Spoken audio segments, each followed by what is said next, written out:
जय सिया राम, जय सिया राम।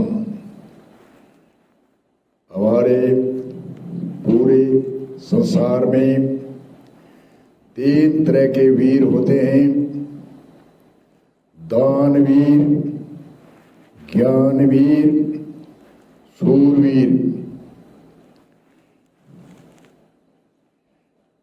भामाशाह की भाषा अलग है और दानदाता की भाषा अलग है।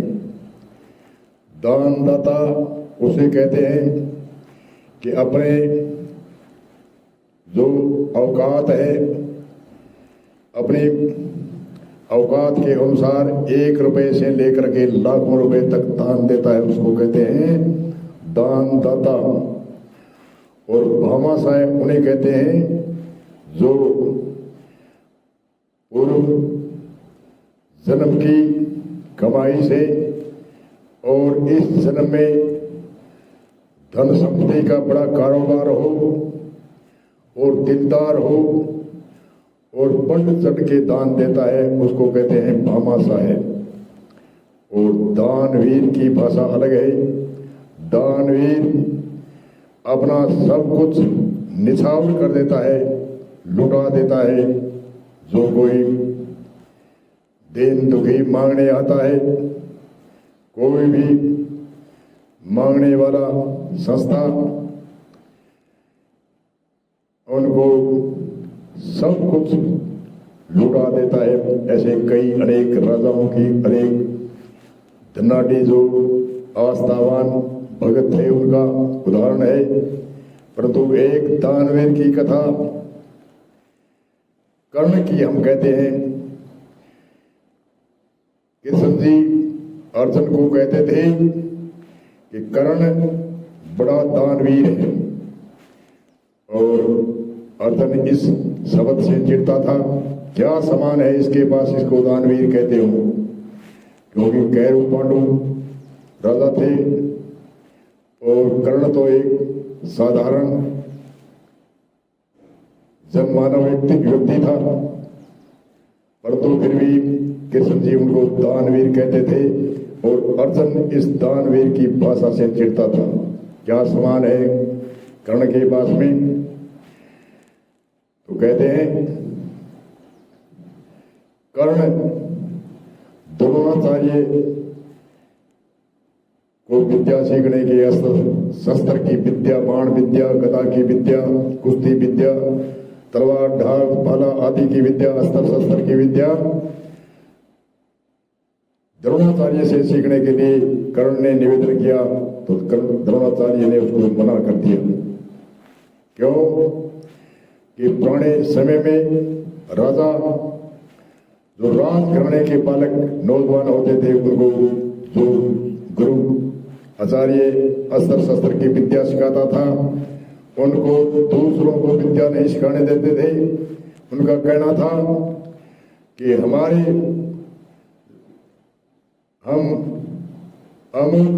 बढ़िया विद्वान अस्त्र शस्त्र सिखाने वाले बड़े 1 नंबर के आचार्य से विद्या सिखाते हैं हमारे नौजवानों को, और हमारे जैसी विद्या दूसरे बालकों को सिखा दी तो वे हरा देंगे, ऐसे उनकी सोच थी।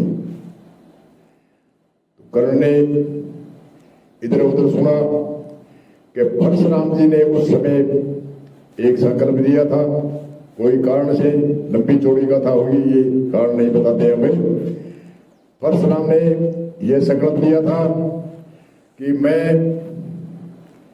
क्षत्रिय वंश का नाश करूंगा और ब्राह्मण बालकों को ही विद्या सिखाऊंगा। कर्ण ने यह सूचना सुनकर के परशुराम के पास गया, ब्राह्मण बालक का भेष करके, और प्रार्थना करी कर्ण ने परशुराम से कि मुझे बाण विद्या, अस्त्र शस्त्र विद्या सिखाओ। कहते हैं परशुराम ने बाण विद्या, अस्त्र शस्त्र विद्या, भाला, ढाल, तलवार आदि की अनेक गदा सभी विद्या में उसको परिपूर्ण किया कर्ण को। तो कर्ण ने अपना नाम नहीं बताकर दूसरा नाम बताया और पंडित का वेशभूषा थी और धोखे में परशुराम ने उनको विद्या सिखाई। कर्ण ने वेशभूषा का धोखा किया था, जाति छुपा करके, क्षत्रिय की जाति छुपा करके। तो कर्ण ने कहते हैं कि कर्ण ने परशुराम की इतनी सेवा करी, जितने भी उनके पास परशुराम के पास शिष्य सीखने आते थे अस्त्र शस्त्र विद्या, जितनी कर्ण ने परशुराम की सेवा करी उतनी सेवा किसी भी सेवक ने नहीं करी। तो परशुराम बड़ा प्रभावित हुआ और कहा, शिष्य आज तुम जो भी मांग मेरे पास में जो है मैं दूंगा। परशुराम ने कर्ण से कहा, जो भी मांगेगा मैं आपको दूंगा।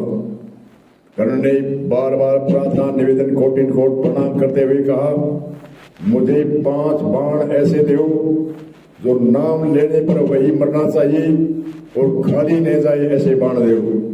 परशुराम ने 5 बाण कहे, ये 5 बाण है, ले जाना। ये 5 बाण मैं वरदान देता हूं कि ये खाली नहीं जाएंगे, जो तू नाम लेगा वही मरेगा। तो फिर उसी दिन परशुराम ने कहा, थोड़ा सा घुमाई करके आते हैं वन के अंदर।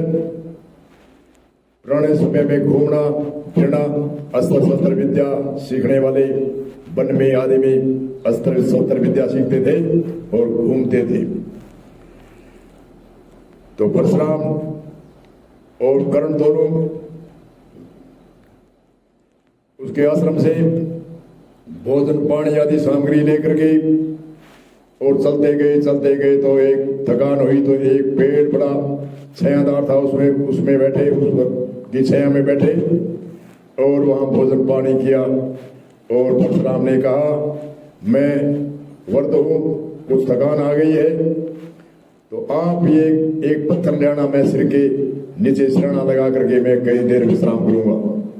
कर्ण ने कहा, क्या पत्थर तो कटेगा और मेरा ये जांग है गोटा, इनके ऊपर आप शीश टेक करके विश्राम करो। परशुराम ने कहा कि ये आप थक जाओगे। कर्ण ने कहा, नहीं, जितने देर आपको नींद आएगी इतनी देर तक ये जांग गोटा मेरा हिलता ही नहीं। कहते हैं देवलोक से कोई ऊपर से उस दरख्त के ऊपर एक ऐसा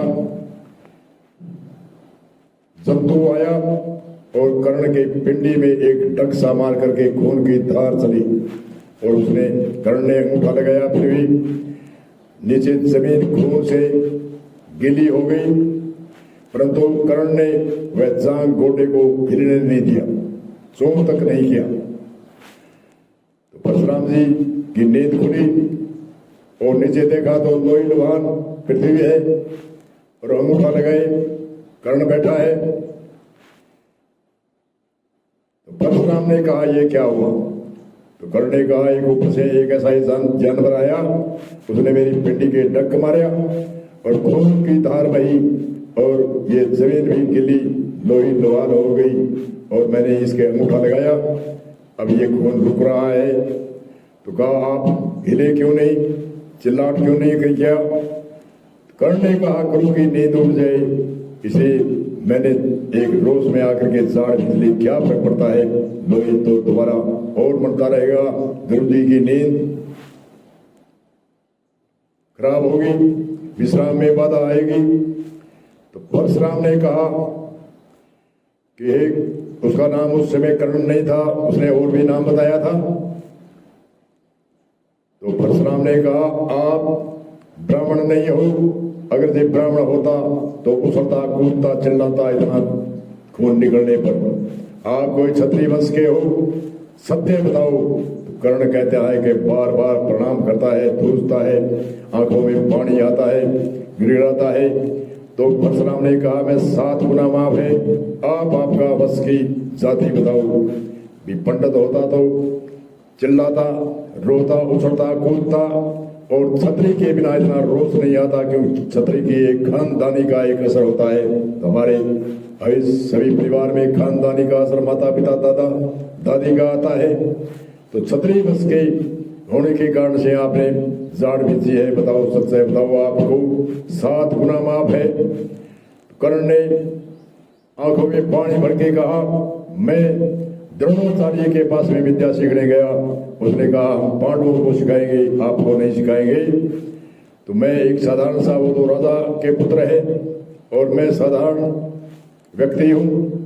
मुझे द्रोणाचार्य ने बाण विद्या, अस्त्र शस्त्र विद्या सिखाने से मना किया, इसलिए मैंने आपका सुना था कि ब्राह्मण को ही विद्या सिखाते हैं। क्षत्रिय वंश का नाश करने के लिए कोई संकल्प धारण किया है परशुराम जी ने। तो मैंने बाण विद्या के लिए वेशभूषा बदली थी, इसके लिए मुझे कोटि कोट प्रणाम करता हूँ, मुझे माफी दो। तो परशुराम ने कहा, मैंने आपको कह दिया 7 गुना माफ है, परंतु एक मेरा वरदान जो दिया है, 5 बाण जो तुम मारने के लिए संकल्प किया था, वह 5 बाण खाली नहीं जाएंगे, परंतु वो 5 बाण जो तुम जीत जाएगा, वह तुम चाहता है, जिसके लिए संकल्प लिया है, वह नहीं मरेंगे। ये मेरा एक वरदान हो रही।